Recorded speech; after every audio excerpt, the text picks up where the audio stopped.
আকিকা না দিলে কি সন্তানের ক্ষতি হবে অনেকে জানে না।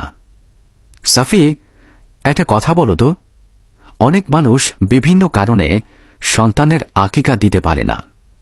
আকিকা না দিলে কি তাদের গুনাহ হবে বা সন্তানের কোনো ক্ষতি হবে কি? খুব গুরুত্বপূর্ণ প্রশ্ন নানু। প্রথমে আমাদেরকে জানতে হবে আকিকার হুকুম কি।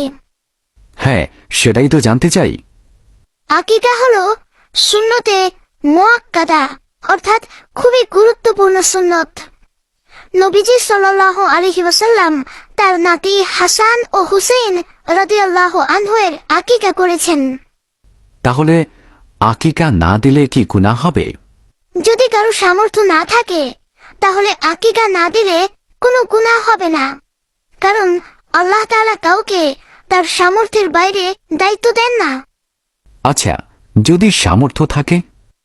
সামর্থ্য থাকা সত্ত্বেও আকিকা না করা উচিত নয়, কারণ এতে নবীজি সাল্লাল্লাহু আলাইহি ওয়াসাল্লামের একটি গুরুত্বপূর্ণ সুন্নত ছেড়ে দেওয়া হয়।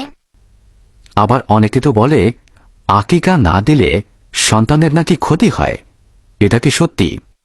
না নানু, এভাবে বলা ঠিক নয়।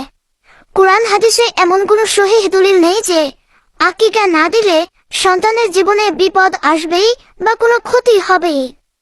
তাহলে আকিকার উপকারিতা কি?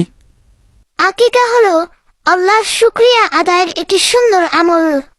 সন্তান জন্মের আনন্দে আল্লাহ তাআলার সন্তুষ্টির জন্য পশু জবাই করা হয় এবং আত্মীয় স্বজন ও গরিবদের খাওয়ানো হয়। ছেলের জন্য কয়টা আর মেয়ের জন্য কয়টা পশু? ছেলের জন্য 2টি ছাগল এবং মেয়ের জন্য 1টি ছাগল দেওয়া সুন্নত। হাদিসে এসেছে, আনিল গোলামি শাতানি মুকাফিআতান ওয়া আনিল জারিয়াতি শাতুন।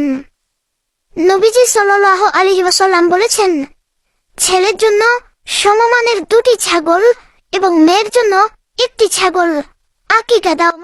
আজকে খুব গুরুত্বপূর্ণ একটি বিষয় জানা হলো।